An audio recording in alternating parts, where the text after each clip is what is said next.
का सफाया होना निश्चित है। और जो आपने आज रैली के माध्यम से संकल्प लिया है कि भाजपा हटाओ प्रदेश बचाओ जनवादी क्रांति महारैली जो हो रही है, मैं लहराता हुआ झंडा देख करके कह सकता हूं, यही नारा आज का है कि नहीं चाहिए भाजपा। आज कोई वर्ग हो, आज हर वर्ग के लोग दुखी हैं। इतना अन्याय, इतने दुख तकलीफ किसी सरकार ने नहीं दी होगी, इतनी परेशानी किसी सरकार ने नहीं दी होगी जितना भारतीय जनता पार्टी की सरकार ने आम जनता को परेशानी और तकलीफ देने का काम किया है।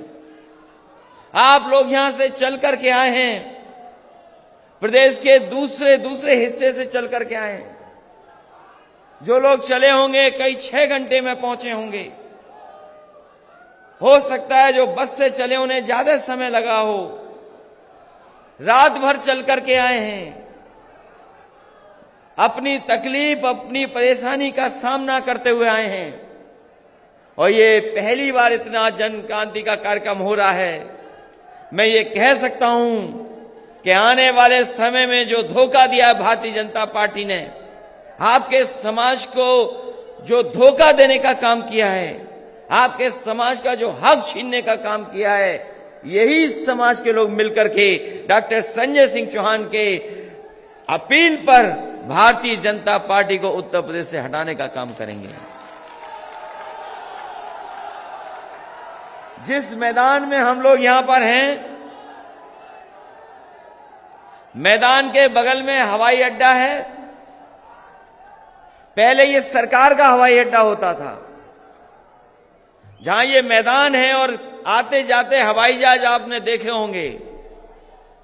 ये पीछे जो पहले सरकार का हवाई अड्डा होता था, लेकिन अब ये सरकार का हवाई अड्डा नहीं है, ये बिक गया है हवाई अड्डा। जब हम और आप लोग बैठ करके यहां फैसला ले रहे हैं कि भारतीय जनता पार्टी का सफाया करेंगे, वहीं दिल्ली के किनारे भारतीय जनता पार्टी के लोग भी बैठे हैं। भारतीय जनता पार्टी के लोग भी एक शिलान्यास करने गए हैं। मैंने जब अखबार पढ़ा तो मैंने अखबार में देखा कि उनके बैठने के लिए उनके पंडाल में 90,000 के आसपास कुछ कुर्सियां लगी हैं। जो देश के प्रधानमंत्री जहां आ रहे हैं, जहां प्रदेश के मुख्यमंत्री पहुंच रहे हैं, तमाम मंत्री तमाम लोग पहुंच रहे, पूरी सरकार पहुंच रही, जहां पर पूरा पुलिस का प्रबंधन है वो लोग पहुंच रहे हैं। हो सकता है फौज के लोग भी बुला लिए हों। उनके लिए 90,000 से ज्यादा कुर्सी लगी हैं। मुझे खुशी इस बात की कि डॉक्टर संजय सिंह चौहान के कार्यक्रम में आए लोग पूरी कुर्सी भरी दिखाई दे रही हैं। हम पूरी कुर्सियां भरी हैं। वो 90,000 से ज्यादा कुर्सी भर सकते हैं। हमारे डॉक्टर संजय सिंह चौहान और हमारी जनवादी पार्टी के लोग तो सरकार में नहीं हैं, कहीं इनका मंत्री नहीं है, कोई कुछ नहीं है, तब भी सब कुर्सियां भर दी। ये भरोसा दिला रहा है कि जिस समय वोट डाला जाएगा तो एक वोट तो ये डालेंगे अपने अपमान का जो धोखा दिया है, और दूसरा वोट साइकिल की रफ्तार बढ़ाने के लिए वोट डालेंगे। ये कैसे भारतीय जनता पार्टी के लोग हैं? एक तरफ तो हवाई अड्डा बेच रहे हैं, दूसरी तरफ हवाई अड्डा बना रहे हैं। बताओ आप इनकी बातों पे भरोसा करोगे कि नहीं करोगे? कौन भरोसा करेगा इन पर? ये सरकार का हवाई अड्डा बिक गया। सरकार एक हवाई अड्डा बना रही है, और ये हवाई अड्डा किस लिए बन रहा उसका गणित मुझे समझ में नहीं आता। जब मैंने जानकारी हासिल करने की कोशिश की, मुझे वो समय याद आया जब भारतीय जनता पार्टी के लोगों ने कहा था कि ये गरीब हवाई चप्पल पे चलने वाला हवाई जहाज पे चलेगा। बताओ हमारे गरीब भाइयों, कितने लोग हैं जो हवाई जहाज पे चल लिए हैं। यही बीजेपी का नारा था कि हवाई चप्पल पहनने वाला हवाई जहाज पर बैठेगा। हवाई जहाज भी बेच दिए, हवाई जहाज जहां खड़े होते हैं वो एयरपोर्ट भी बेच दिया। और जो हवाई जहाज के गणित समझेगा वो सोचेगा क्या गणित है हवाई जहाज का। जितने भी एयरपोर्ट बने हैं सब घाटे में हैं। दिल्ली का एयरपोर्ट कई हजार करोड़ में घाटे में है। जो हमारी सरकारी हवाई जहाज यात्रा करने वाली एयरलाइंस वो घाटे में, 60,000 करोड़ के घाटे में।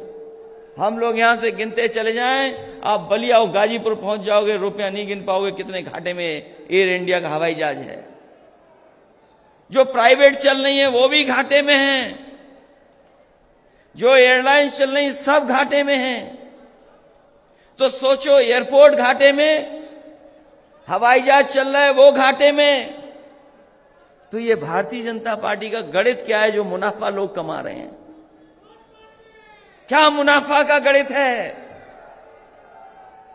कोई समझ में आए तो समझाए हमें कि आखिरकार क्या गणित है इसमें। एयरपोर्ट घाटे में, हवाई जहाज घाटे में, सरकार एयरपोर्ट बना रही है, गरीब चल नहीं सकता। ये एयरपोर्ट इसलिए बन रहे हैं कि जिस समय एयरपोर्ट बन करके तैयार हो जाएगा भारतीय जनता पार्टी इसको भी बेच देगी।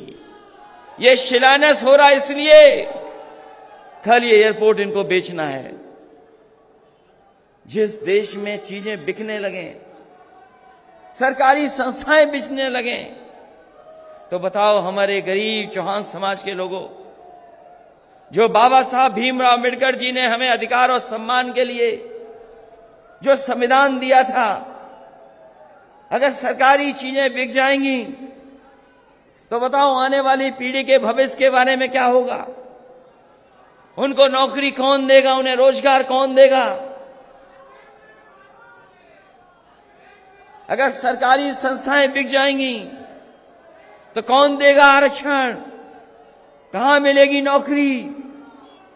कहां मिलेगा रोजगार? बड़े बड़े विज्ञापन अखबारों में छपते हैं कि ये दमदार सरकार है, दमदार सरकार है। बताइए दमदार सरकार हमारे किसानों के लिए क्या कर रही है? बताओ हमारे किसान भाइयों, यहां आए हो आप लोग, अपने संसाधन से आए, किसानों को कौन सी मदद सरकार कर रही है? यही भारतीय जनता पार्टी के लोगों ने कहा था कि किसानों की आय दोगुनी कर देंगे। आप तो गांव के रहने वाले हो, खेत में मेहनत करते हो, पसीना बहा करके फसल तैयार की। बताओ धान की किसी को कीमत मिली है कि नहीं मिली? बताइए। धान खड़ा खड़ा ऐसे ही बर्बाद हो गया। किसान भाइयों बताओ कहां धान की कीमत मिल रही? और जो खाद खरीदने गए, बताओ लाइन में लगे रहे आप, क्या आपको खाद मिल गई? डीएपी मिल गई क्या? जब बीज महंगा हो गया, डीजल पेट्रोल महंगा हो गया, खाद महंगी, कीटनाशक दवाइयां महंगी, बाजार में कोई पूछ नहीं रहा आपकी फसल को, तो किसान हमारा कहां से खुशहाल होगा? कोई रास्ता हो तो बताओ कैसे खुशहाल होगा? और जो डीजल पेट्रोल महंगा हो गया, आपको कीमत पता होगी क्या? 100 के पार हो गया पेट्रोल के? नहीं हो गया सबको।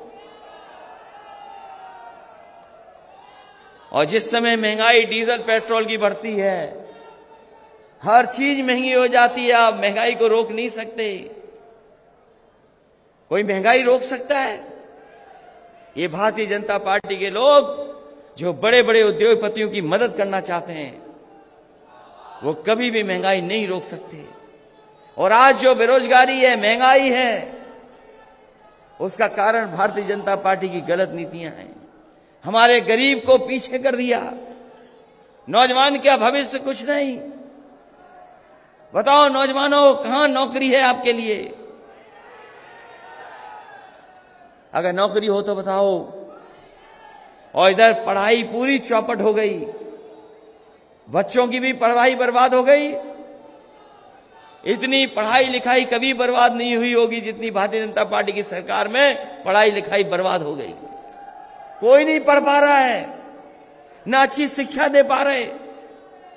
और अगर शिक्षित भी हो जाए नौजवान तो ना उसके लिए नौकरी है, ना रोजगार का इंतजाम है। कहने को तो दावा कर सकते हैं कि देश की सबसे ज्यादा नई आबादी यहां है, लेकिन इस आबादी को नौकरी कहां मिल रही है? हमारा किसान देख रहा है कि कैसे खुशहाली तरक्की आएगी। गन्ने के किसानों का बकाया है अभी तक, गन्ने का किसान का बकाया अभी तक सरकार नहीं दे पा रही है।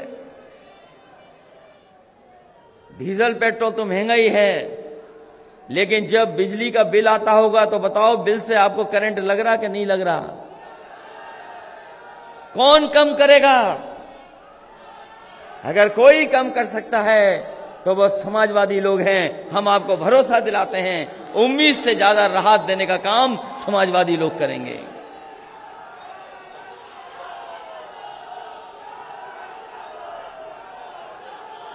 इसलिए हम आपसे कहना चाहते हैं कि चुनाव बहुत करीब है, चुनाव अब दूर नहीं बचा। 2022 का चुनाव आ गया है। सब पार्टियां निकल पड़ी हैं प्रचार के लिए।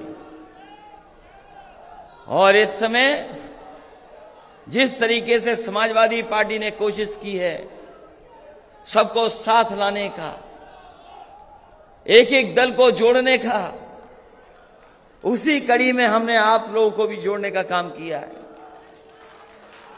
हम आपको जोड़ करके आगे बढ़ाना चाहते हैं और हम समाजवादी लोग आपको भरोसा दिलाते हैं। मुझे याद है जिस समय पहला कार्यक्रम हम लोगों ने किया था, और उस समय कार्यक्रम कर करके बनारस और मऊ में भी कार्यक्रम हुए थे। उसके बाद आप प्रदेश भर में आपके नेता घूमे हैं। डॉक्टर संजय सिंह चौहान गांव जगह जगह गए आपके बीच में। मैं आपको भरोसा दिलाता हूं कि समाजवादी लोग आपको कदम से कदम पर मदद करने का काम करेंगे, आपके साथ सहयोग दे करके आपके साथ खड़े दिखाई देंगे। अगर आपको हक देने की बात होगी तो हक दिलाने में भी समाजवादी पार्टी के लोग आपके साथ खड़े दिखाई देंगे। आपको अगर भागीदारी देने की बात होगी तो समाजवादी लोग आपके साथ खड़े दिखाई देंगे। यही लड़ाई तो हम लड़ना चाहते हैं, इसीलिए जोड़ रहे हैं, लगातार जोड़ रहे हैं, सबको जोड़ा है। ओम प्रकाश राजभर जी को भी साथ ले आए, महान दल को भी साथ ले आए, कृष्णा पटेल जी का भी दल साथ ले आए, और आप लोग भी साथ हैं। जब इतने लोग साथ हैं और सब दल के झंडे हमारे साथ हैं तो इतनी रंग बिरंगी पार्टी किसी के पास नहीं होगी। इतने रंगों को जोड़ करके आगे चलने का काम किसी ने नहीं किया होगा। समाजवादी लोग सब रंगों को जोड़ करके एक शानदार और खूबसूरत गुलदस्ता बनाना चाहते हैं। हम लोग रंग जोड़ रहे हैं, ये रंगों को जोड़ करके विकास करेंगे। जब अलग अलग रंग जुड़ते हैं तभी अच्छा गुलदस्ता बनता है। ये एक रंग वाले, एक रंगी वाले लोग कोई खुशहाली नहीं ला सकते। एक रंग वाले लोग कोई जीवन में किसी के खुशहाली नहीं ला सकते। और फिर बाबा मुख्यमंत्री तो कोई खुशहाली नहीं ला सकते। बताओ बाबा मुख्यमंत्री ने कौन सा बड़ा काम कर दिया? अभी भी अपने शिलान्यास किए हुए काम का उद्घाटन नहीं कर पाए। अपना किया हुए काम का भी उद्घाटन नहीं कर पाए। कोई बड़े काम का उद्घाटन किया हो तो बताओ हमें। जब से बाबा मुख्यमंत्री जी आए उत्तर प्रदेश को बर्बाद कर दिया है, उत्तर प्रदेश पीछे कर दिया। और ये हारने वाले लोग ही दूसरों का नाम लेते हैं। ये तो हम लोग सब जानते हैं, हारने वाले ही लोग दूसरों का नाम लेते हैं। ये हारने जा रहे लोग हैं और इन्होंने जो जो वादा किया अभी भी पूरा नहीं कर पाए हैं। कोई वादा बड़ा पूरा किया हो तो बता दो। आपके यहां कोई बड़ा काम कर दिया हो तो बता दो। इस सरकार का केवल एक ही काम है, नाम बदल देना, रंग बदल देना। और अभी भी नाम बदल रहे हैं। जब सरकार जाने वाली है तब भी नाम बदल रहे हैं। और इस बार जनता ने ठान लिया है कि इस नाम बदलने वालों को बदल देंगे। जिन्होंने नाम बदले वही बदलने जा रहे हैं। और जब नया मुख्यमंत्री बनेगा तो उसका भी नया नाम होगा, पुराना नाम नहीं होगा।